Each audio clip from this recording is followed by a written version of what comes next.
رئیس اجرایی حکومت میگوید ارگان‌های امنیتی افغان در فصل زمستان بر علاوه راه‌اندازی عملیات‌های نظامی برای سرکوب و از بین بردن لانه‌های مخالفین مسلح روی بازسازی نیروهای امنیتی نیز کار خواهند کرد. عبدالله روز دوشنبه در نشست شورای وزیران در کابل گفت در دو بخش متمرکز میشه فعالیت‌های نیروهای امنیتی. یکی در بازسازی نیروها، یکی در رسیدگی به وضعیت خانواده‌های شهدا و وضعیت مجروحین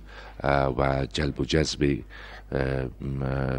افراد به نیروهای امنیتی که مسئله بسیار مهم و اساسی است و با در نظر داشت جنگ دوامدار و تلفاتی که وجود داشته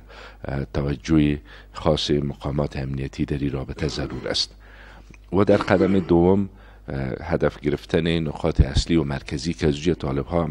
چه عملیات انتحاری را برام اندازن و چه عملیات در سایر ولایات همه مسلمان. در این حال میرزا محمد یارمن یکی از آگاهان امور امنیتی در صحبت با رادیو آزادی ضمن استقبال از این اقدام ارگان‌های امنیتی گفت حکومت باید از مداخلات سیاسی در ارگان‌های امنیتی جلوگیری کند.